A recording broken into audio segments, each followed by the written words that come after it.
Halo Sobat Homiki, kembali lagi ke review saya.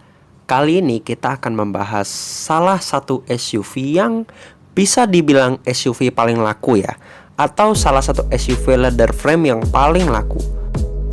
Mungkinkah yang generasi ini sama lakunya dengan yang lama? Baik, langsung saja. Inilah Mitsubishi Pajero Sport Facelift 2020.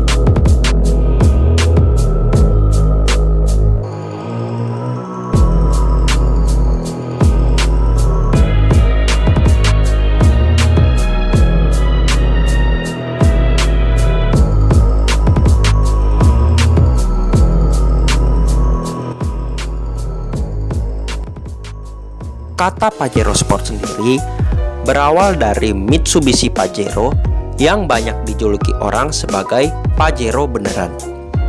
Mungkin karena Pajero beneran ini terlalu mahal untuk segelintir orang, yang akhirnya Mitsubishi pun membuat Pajero menjadi lebih murah dengan diluncurkan Pajero Sport ini.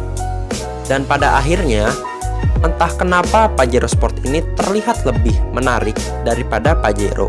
Dan akhirnya Pajero pun kurang diperhatikan oleh Mitsubishi, sehingga Pajero pun harus discontinue karena emisinya yang terlalu tinggi. Sebab mungkin tidak diperhatikan oleh Mitsubishi atau entah bagaimana. Coba komentar di bawah agar dapat diperbaiki untuk yang tahu. Namun faktanya, Pajero Sport ini dapat menarik perhatian kebanyakan orang. Tapi apakah Pajero dapat kembali lagi?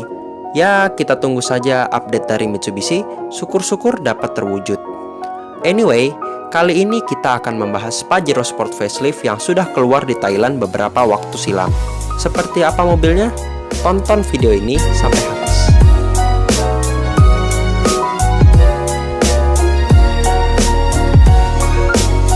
Pertama, kita ke depan dulu. Mukanya lebih baru ya. Pada lampunya, posisinya sama. Namun seperti pada model tren lampu zaman sekarang yang headlampnya di bawah, dia tidak seperti itu. Lampu utama dan DRL tetap pada posisinya, dan yang berpindah adalah lampu sein yang dulunya di samping lampu utama, dan fog lampnya yang dulu di bawah menggunakan halogen sekarang berpindah sedikit ke atas dengan menggunakan lampu LED. Lantas grillnya yang dulunya terlihat seperti robot dan pakai chrome yang glossnya, sekarang dengan kombinasi baru dan menggunakan satin chrome, jadi nampak lebih elegan, jadi lebih cocok dibawa ke mall.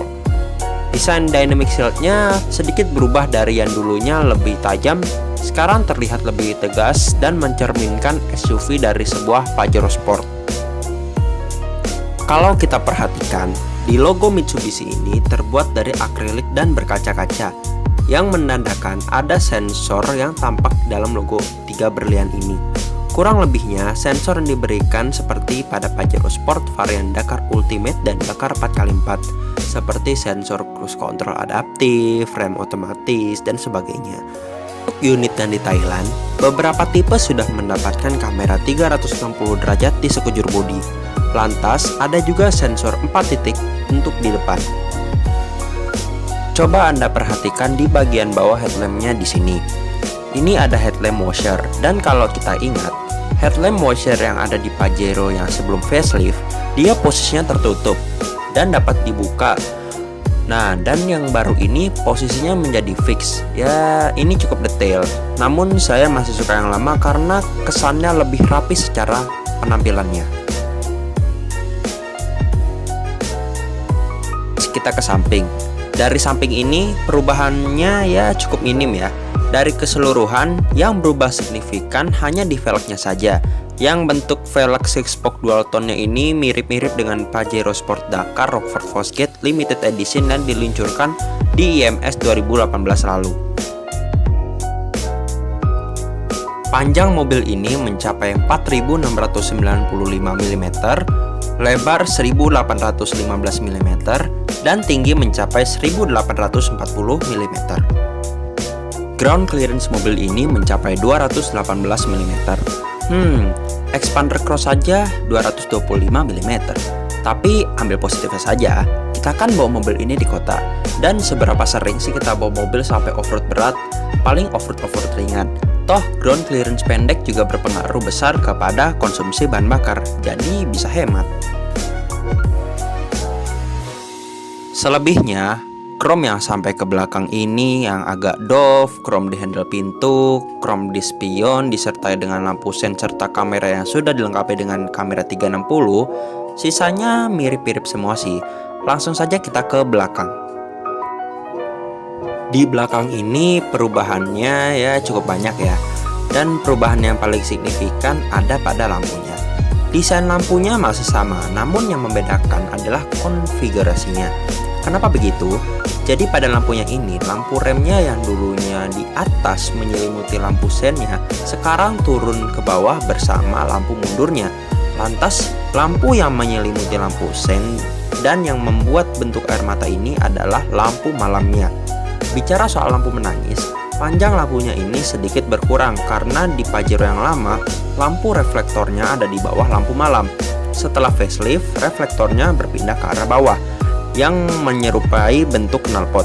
Mitsubishi cukup pintar di sini karena mungkin dia ingin mengurangi efek nangis pada lampunya sekaligus ingin membuat knalpot palsu. Cukup pintar.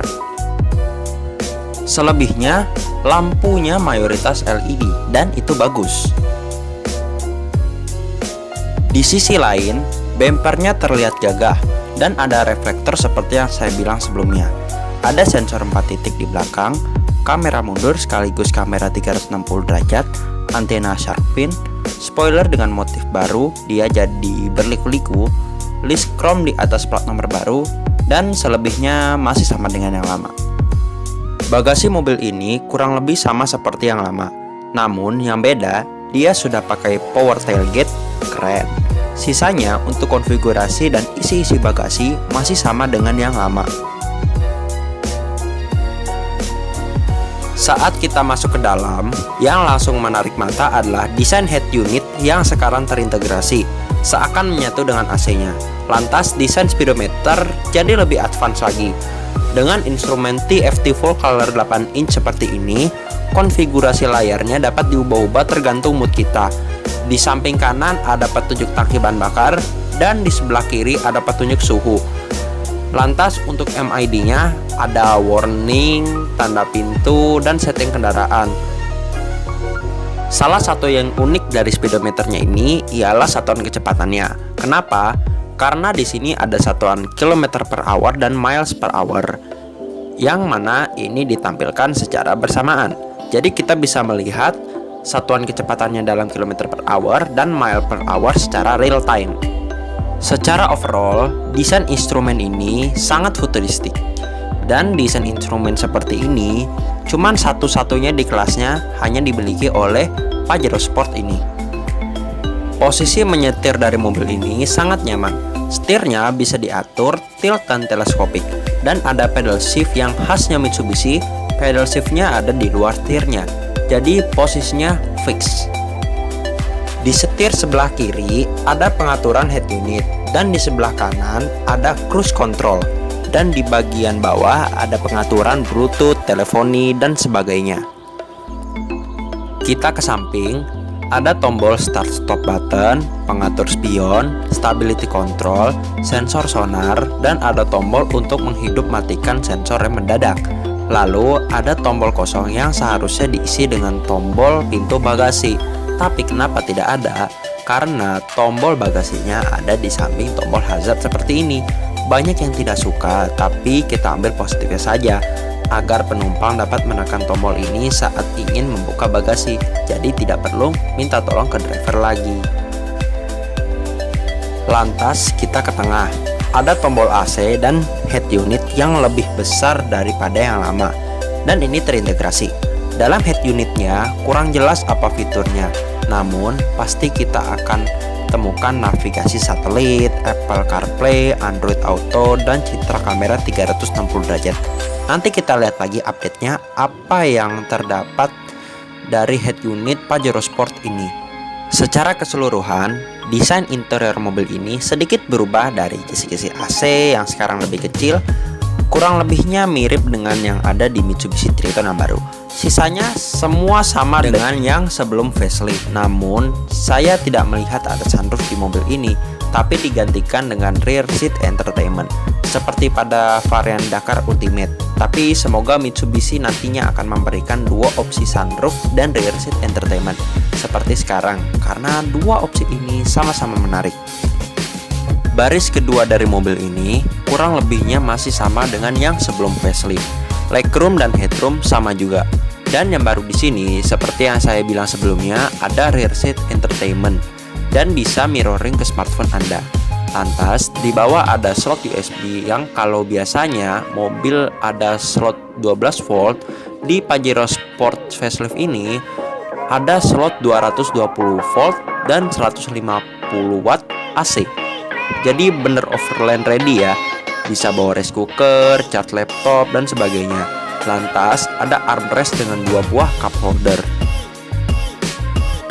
Lanjut ke baris ketiga, legroom dan headroom jadi semakin sempit dikarenakan konfigurasi antara menggunakan sistem teatrikal. Jadi semakin ke belakang semakin tinggi sehingga penglihatan menjadi lebih jelas, namun kurang ergonomis.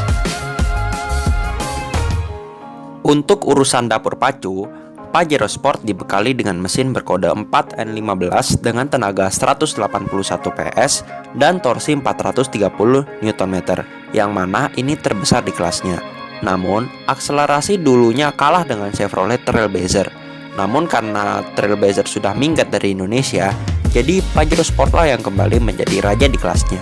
Disalurkan ke roda belakang dan ada varian 4x4-nya melalui transmisi 8 speed automatic yang mana menjadi transmisi terbanyak di kelasnya. Tapi untuk versi Indonesia, Mitsubishi seharusnya akan menambahkan varian mesin berkode 4D56 yang memiliki tenaga 136 PS dan torsi 324 Nm, yang mana mesin ini sudah dipakai dari zaman L300, jadi terbukti durability-nya. Mesin ini juga menyalurkan tenaganya ke dua roda belakang dengan transmisi otomatis 5 speed, jadi lebih banyak satu gear daripada generasi sebelumnya. Kesimpulannya, mobil ini dapat menusuk rival abadinya Toyota Fortuner dengan fitur-fitur dan spesifikasi yang mumpuni. Dengan value for money-nya yang sangat baik, lantas kapankah Pajero Sport Facelift ini dapat hadir di Indonesia? Kita tunggu saja, mungkin pertengahan tahun ini atau di Gias 2020 nanti. Lantas, dengan itu, kapankah Toyota Fortuner Facelift hadir? Ya, masih belum ada kabar dari Toyota, namun beberapa spysuit sudah menampilkan foto dari Toyota Fortuner Facelift. Kita tunggu saja bagaimana persaingan abadi dari kedua SUV leather frame ini. Namun, ini hanya gambaran saja ya, dan belum bisa jadi patokan untuk model yang akan hadir nanti. Jadi begitulah kesimpulan saya akan Mitsubishi Pajero Sport Facelift ini. Kalau Anda suka dengan video ini, ungkapkan rasa suka Anda dengan menekan tombol like, komentar di bawah dengan komentar, kritik, atau saran yang positif ya. Share video ini agar channel ini dapat memberikan informasi yang bermanfaat kepada orang banyak, dan subscribe ke channel Homiki TV, nyalakan loncengnya agar orang lain juga dapat mengenal dan mendapat informasi baru dari channel ini. Follow juga Instagram dan Facebook Homiki TV, dan terima kasih telah menonton.